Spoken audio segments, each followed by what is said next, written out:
Hello, ladies and gentlemen. Welcome back to Caverns of Paige. Alright, so we have killed the Yeti, and we have just found out about the existence of the crystal caves.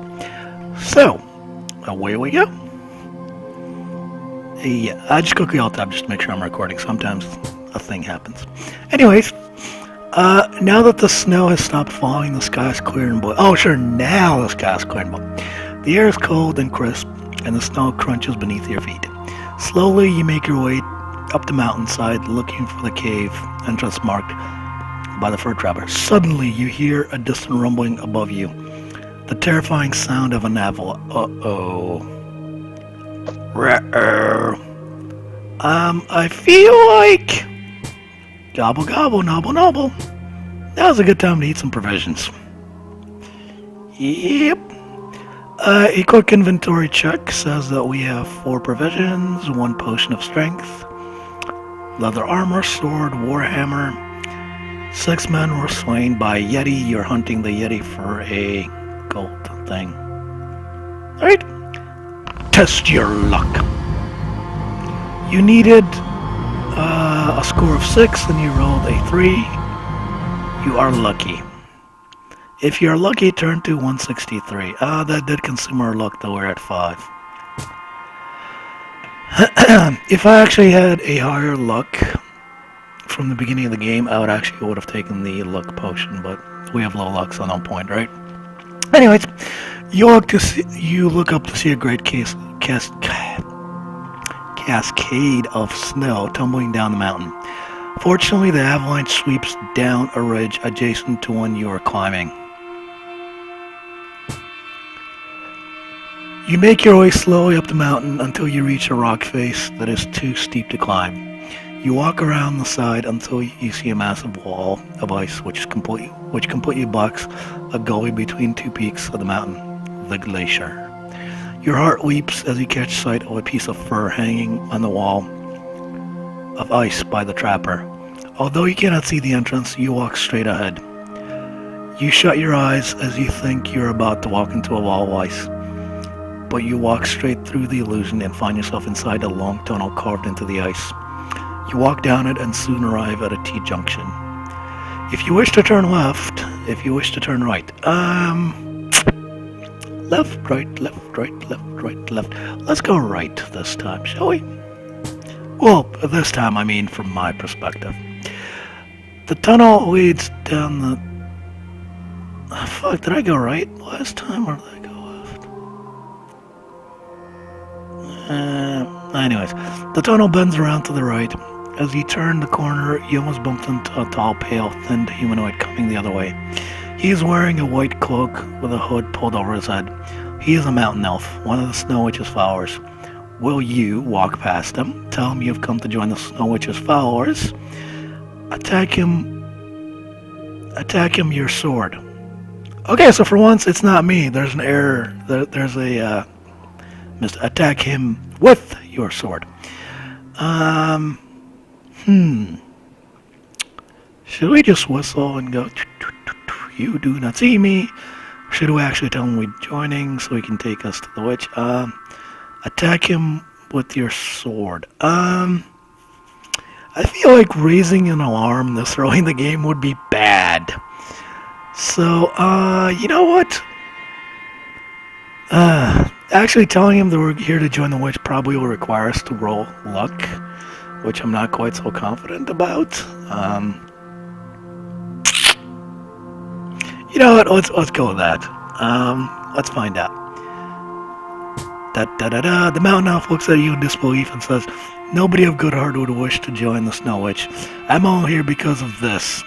Throwing back, the elf reveals a metal collar around his neck, which glows in semi-darkness. "Only the obedience collar makes me serve her," he continues in a dark voice. "If you wish to reiterate your desire to join the Snow Witch, if you'd rather change your story and tell the elf that you intend to slay her." Ooh la la, yes, let's do that.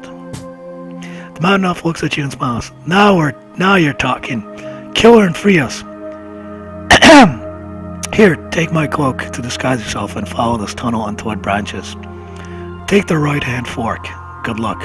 You shake the elf's hand and run off to the tunnel. Yes! Last time I chose one of the other choices and things didn't particularly end up too well. Anyways, let's keep going. You soon arrive at the fork in the tunnel that the mountain elf mentioned and decide to take his advice. You enter the tunnel to your right. Further ahead, in the left-hand wall of the tunnel, you see a gap. You walk up to it and peer around the cave in which a Neanderthal is stripping the skin off a moose, making it ready for a large, simmering stew pot behind him. He is working very slowly and he is being yelled at by the gnome cook, who is wearing a white apron and waving a wooden spoon in the air. Well, it's more like a goblin to me, but hey. Well, then again, gnomes and gals, whatever.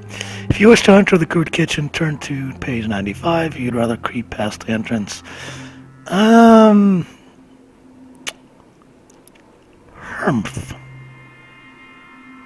Let's just creep past the entrance, shall we? You wait until the gnome and the Neanderthal look away before running past the cave opening and down the tunnel. Keep on going. In the distance, you hear chanting voices before the long tunnel ends at the entrance to a large cavern. Kneeling down before an ice effigy in the shape of a demon, their hooded faces pressed to the ice floor in worship, are 10 of the Snow Witch's followers. There are 2 exits from the cave, one to your left and one to your right. If you're wearing a hood, cloak, you pull down the hood of your cloak as far as possible and walk towards the tunnel to your exit. Test your luck. Yes? No? You needed 5, we roll a 7. Side of your rook has run out. Damn it. You are almost at the entrance to the tunnel when the worshippers stop their chanting. They stand up and one of them calls out to you, asking why he did not stop to sing in praise of the Frozen One. If you have the magic flute, which we do not, run for the tunnel.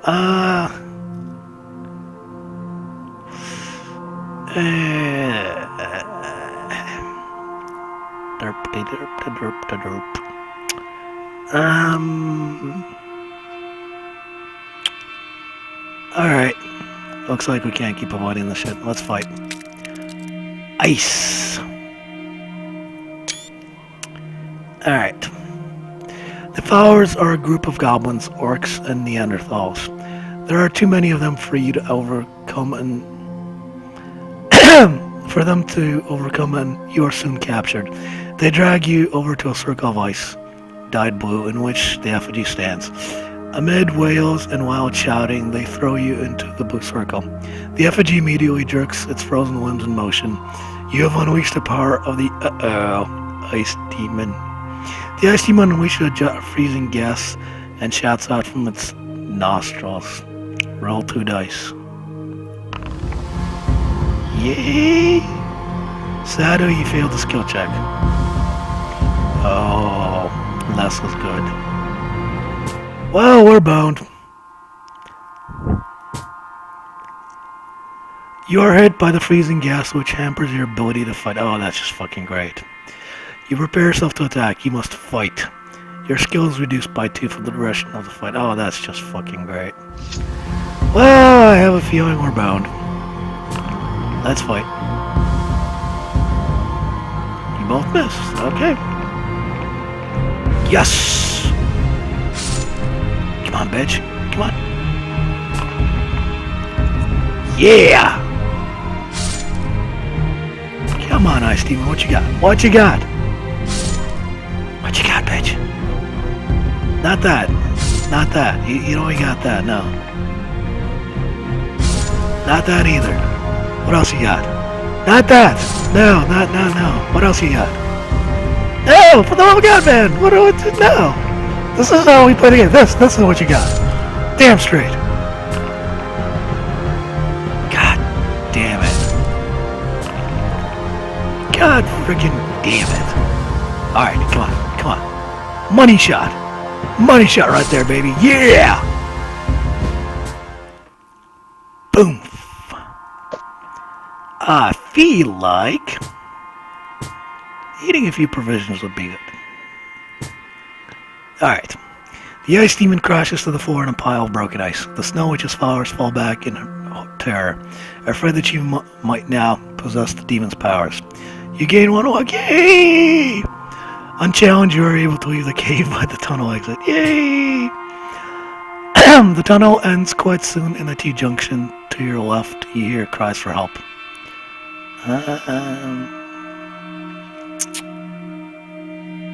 Humph. Someone is calling for help. You know what? Let's go right. We don't need to do this shit. The tunnel through the glacier soon leads into the mountainside, and the walls change from ice to bare rock. You enter a large cavern which has 3 other exits leading from it. One to your left, one to your right, and the main one, carved as a giant skull, lying directly opposite. Gee, I wonder where that goes. As you enter, an ugly robed man steps out of the mouth of the skull, holding a glass prism in his outstretched hands. He commands you to turn back, as only the Snow Witch's personal servants are allowed inside the mountain. If you have the magic food, which we still do not, otherwise attack him with your sword. The ugly man sneers as you draw your sword. He rubs the prism, and suddenly 3 identical images of himself appear. They walk towards you. Each one has a dagger raised in his right hand. 2 of the images must be illusions, but which one? Okay, boyos and girlies, what do you think? Left, middle, right? I feel like the middle one would not be the real one. So it's either left or right.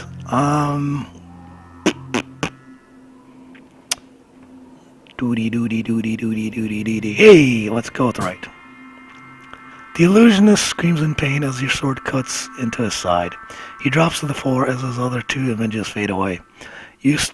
As you step over him, he starts to laugh and stands up, his wounds completely healed. If you wish to thrust your sword at him again, turn to 261. If you wish to try to smash the prism, turn to 72. I feel like smashing the prism would be the thing to do, but then trying to kill him again. You know what? Smash the prism. You pretend to go up to fight, and then suddenly leap at the illusionist, catching him momentarily off guard. You manage to snatch the prism out of his hands and throw it to the floor. It shatters into tiny pieces, and the illusionist turns and flees into the mouth, screaming at the top of his voice. Smoke rises from the shattered fragments of the prism and forms into the shape of a bald, fat man. A genie! Hovering in midair, he bows and thanks you for releasing him.